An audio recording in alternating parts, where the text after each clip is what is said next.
Hello नमस्ते students. आज हमारा अगला टॉपिक है बहुव्रीहि समास। बहुव्रीहि समास की चर्चा कर रहे हैं हम। बहुव्रीहि समास।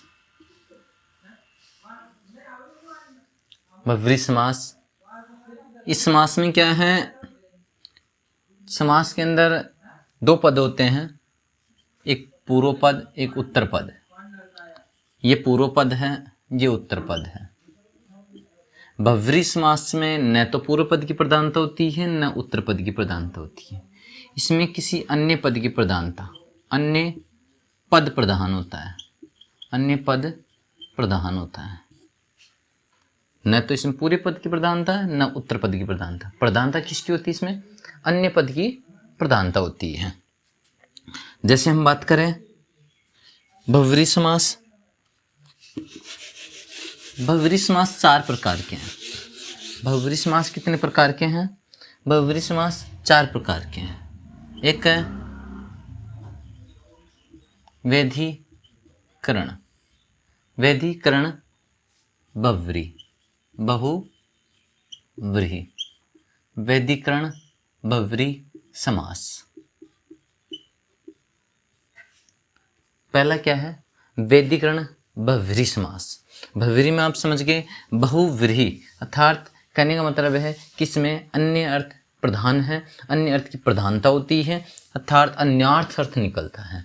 इसमें पहला है, इसके चार प्रकार बताए हैं। बहुव्रीहि के चार प्रकार बताए हैं। एक वैधिकरण बहुव्रीहि समास है, दूसरा है समानाधिकरण। समानाधिकरण, समानाधिकरण बहुव्रीहि समास। तीसरा है तुल्य योग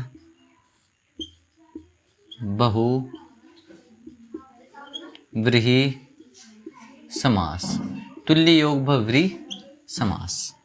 चौथा है उपमावाचक, उपमावाचक बहुव्रीहि समास। ये चार प्रकार हैं बहुव्रीहि के। पहला है वैधिकरण बहुव्रीहि समास, दूसरा है समानाधिकरण बहुव्रीहि समास, तीसरा है तुल्य योग बहुव्रीहि समास और चौथा है उपमावाचक बहुव्रीहि समास। देखो इसमें क्या होता है, इसमें क्या है वैधिकरण में, इस वैधिकरण में समझना। वैधिकरण में क्या है? वैधिकरण में जैसे दो पद हैं, दो पद हैं, दोनों पदों में अलग अलग व्यक्तियां,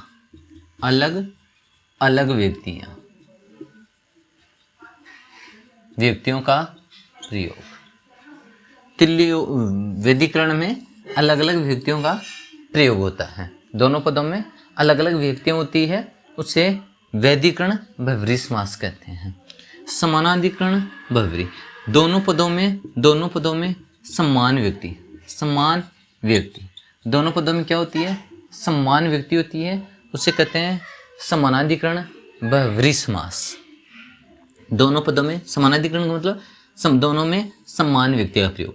वैधिकरण का मतलब दोनों पदों में अलग अलग व्यक्तियों का प्रयोग। तुल्य योग में क्या है? स शब्द का मेल हो, स शब्द का मेल हो, प्रयोग, स शब्द का प्रयोग हो। तुल्य योग में स शब्द का मेल हो। और उपमावाचक में किसी की उपमा दी गई है, उपमा दी जाए, अगर किसी की उपमा दी जाती है वहाँ पर उपमावाचक बहुव्रीहि समास होता है। उपमावाचक जैसे चंद्रमुखी, कोई औरत है चंद्रमुखी, चंद्रमा के समान मुख वाली है, लेकिन वो कौन है?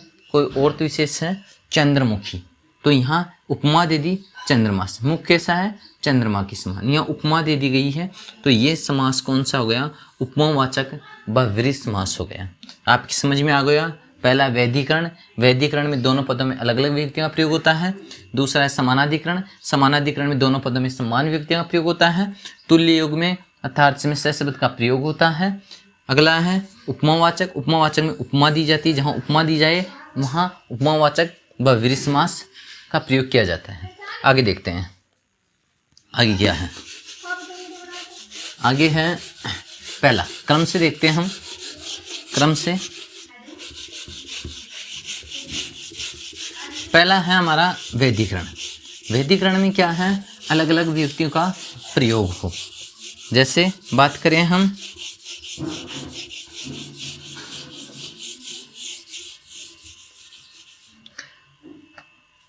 चक्रपाणी, जैसे हमने लिया चक्र पाणी, कौन सा लिया, चक्र पाणी।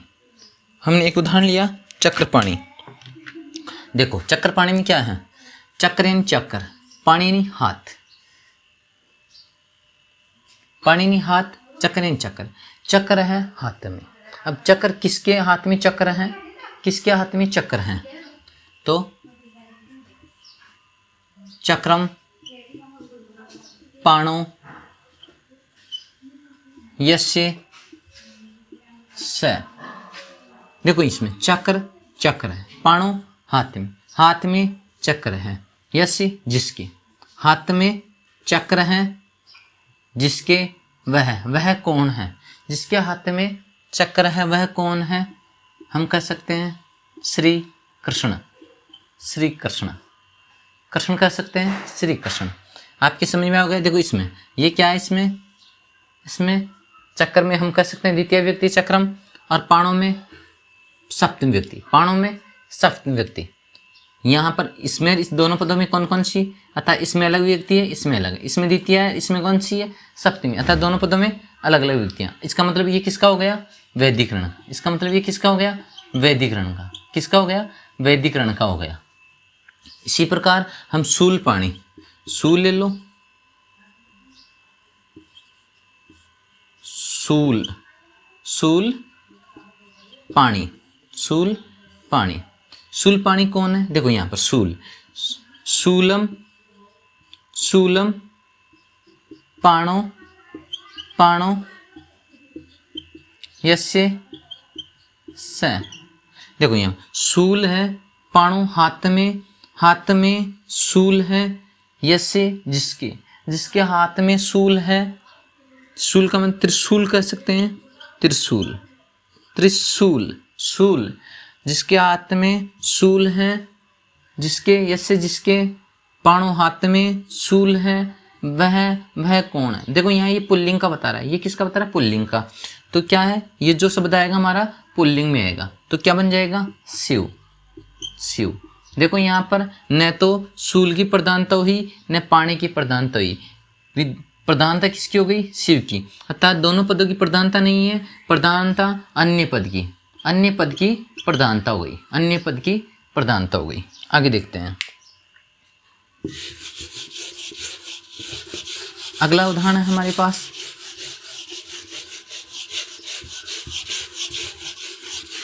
चंद्रशेखर।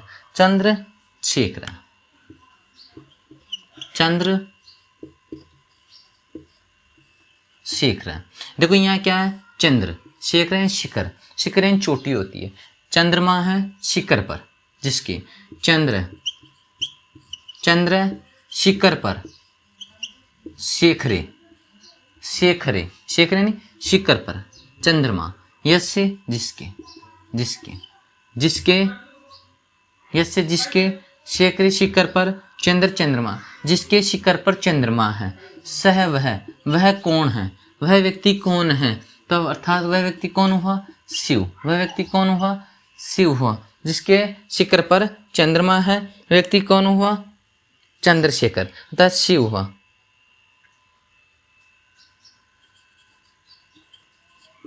धनुष पाणी,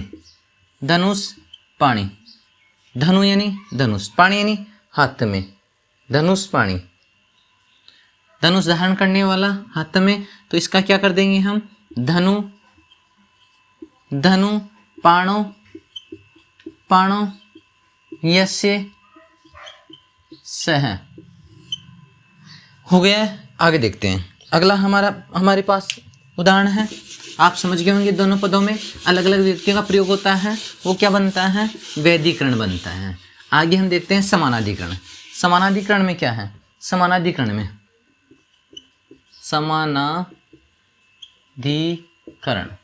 समानाधिकरण बहुव्रीहि समास, समानाधिकरण बहुव्रीहि समास। देखो समान दोनों पदों में समान व्यक्तियों का प्रयोग होना चाहिए। प्राप्तो उद्गम, प्राप्तो उद्गम हमारे पास है प्राप्तोद्गम, प्राप्तो उद्क है, उद्क है, प्राप्तो उद्क है, प्राप्तो उद्क है। यहाँ बनाएंगे कैसे, प्राप्त उद्क क्यों क्या होता है, देखो इसका संदेश प्राप्त प्लस उद्दक अर्थात प्राप्त प्लस उद्दक। तो यहाँ बनाएंगे हम, तो यहाँ पर प्राप्त, प्राप्तम, प्राप्तम, उद्कम, यम सह, प्राप्तम, उद्कम, यम से, जिसको, यम जिसको, उद्गम पानी, प्राप्तम प्राप्त है, जिसको पानी प्राप्त है। तब पानी को प्राप्त जो है वह कौन है, कोई ग्राम है, कोई ग्राम है, गांव है, कोई गांव है जिसको पानी प्राप्त है। तो क्या बना देंगे इसमें इसमें दोनों में क्या है, समान व्यक्तियों का प्रयोग हो रहा है। तो ये क्या बन गया, समानाधिकरण का बन गया। दोनों में समान व्यक्तियां हैं। और इसमें क्या होता है, समानाधिकरण में प्रथमा का प्रयोग करते हैं। कौन सी व्यक्ति का प्रयोग करते हैं, प्रथमा व्यक्ति का, प्रथमा व्यक्ति का प्रयोग करते हैं। कौन सी व्यक्ति का प्रयोग करते हैं, प्रथमा व्यक्ति का हम प्रयोग करते हैं इसमें। अगला उदाहरण देखते हैं। अगला उदाहरण हमारे पास है जैसे हत शत्रु, हत शत्रु, हत शत्रु। हत शत्रु में क्या बनेगा, देखते हैं। हत शत्रु में यहाँ क्या है, हत, हत यानी मारा गया, शत्रु शत्रु, है ना। हतः, हतः शत्रु, हतः शत्रु, हतः शत्रु, येन सह, येन सह। देखो एन जिसके द्वारा, शत्रु शत्रु, हता मारे गए, जिसके द्वारा शत्रु मारे गए, जिसके द्वारा शत्रु मारे गए। सह वह कौन है, वह कौन हुआ, राजा। जिसने शत्रुओं को मार दिया है वह कौन है, राजा है। एन जिसके द्वारा, एन जिसके द्वारा, शत्रु शत्रु, हता मारे गए, जिसके द्वारा शत्रु मारे गए। सह वह कौन है, राजा है, वह कौन है, राजा है। अगला नेक्स्ट देखते हैं। नेक्स्ट हमारा दत्त भोजन है, दत्त भोजन है, दत्त भोजन है। आपकी समझ में आ रहा होगा। अगर वीडियो अच्छा लग रहा है तो लाइक करें, शेयर करें, कमेंट्स करना ना भूलें और सब्सक्राइब करना भी ना भूलें। सब्सक्राइब करें आप। दत्त, दत्त भोजनम, तो यहाँ बन जाएगा दत्तम। क्या बन जाएगा, दत्तम। आगे क्या है, भोजनम, भोजनम, दत्तम भोजनम, भोजनम। फिर यस्मै, यस्मै सह। देखो इसका मतलब क्या होता है, यस्मै जिसके लिए, यस्मै जिसके लिए, भोजनम भोजन दत्ते दिया गया है, जिसके लिए भोजन दिया गया है, जिसके लिए भोजन दिया गया है। सह वह कौन है, जिसके लिए भोजन दिया गया है, भिक्षुक, भिक्षुक। भिक्षुक के लिए, याचक या मांगने वाले के लिए याचक कह सकते हैं, मांगने वाला, या भिक्षुक जिसके लिए भोजन दिया गया है। अगला नेक्स्ट देखते हैं। नेक्स्ट क्या है,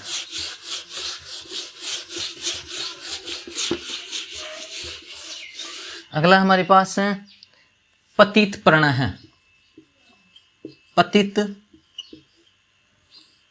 पर्ण है, पतित पर्ण है, पतित पर्ण है। देखो पतित पर्ण में पतितम, पतितम पर्णम, पतितम पर्णम। प्रथमा का प्रयोग करना है दोनों में, दोनों पदों में प्रथमा लगाएंगे हम।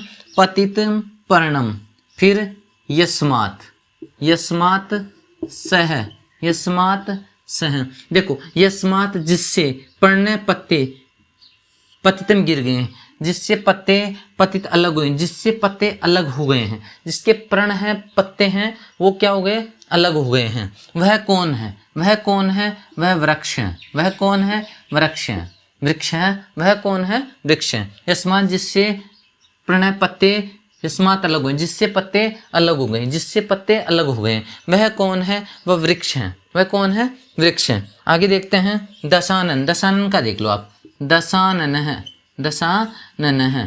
देखो 10 10 10 आनन, आनन मुख है, आननानी, आननानी, आननानी, यस्य सह, यस्य सह।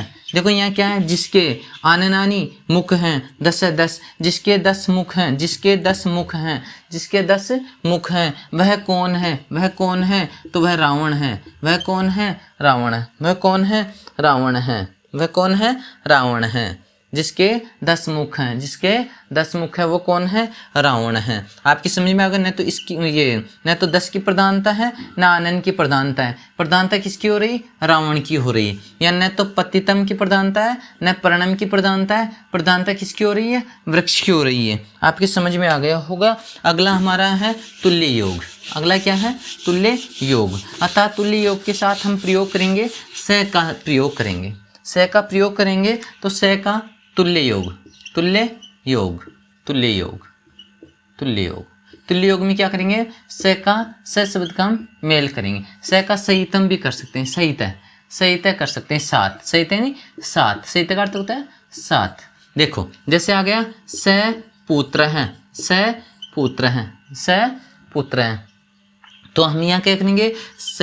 देखो यहाँ पर स शब्द का जैसे समास में यहाँ पर लगाते हैं, स पुत्रम करेंगे, स पुत्रम करेंगे तो अविभाव हो जाएगा। लेकिन स पुत्र है, पुत्र के साथ।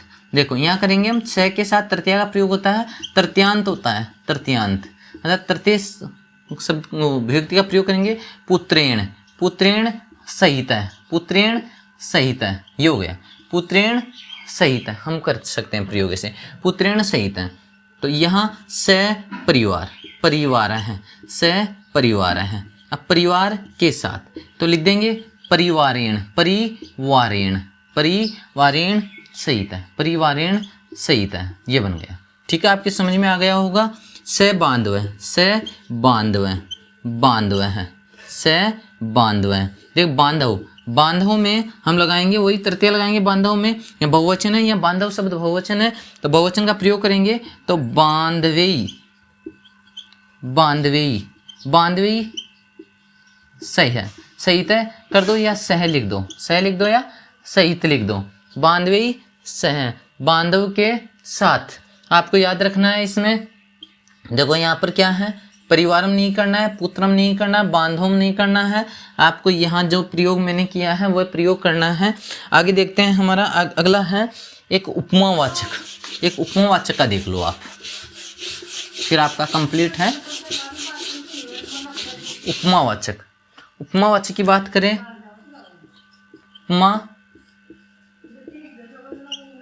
उपमावाचक, उपमावाचक में जैसे उपमा दी जाए किसी के बारे में। अभी मैंने बताया था चंद्रमुखी, चंद्रमुखी। देखो मैंने चंद्रमुख नहीं बताया है, चंद्रमुखी बताया है। चंद्रमा के मुख के समान जो है कोई और विशेष नारी है वह चंद्रमुखी है।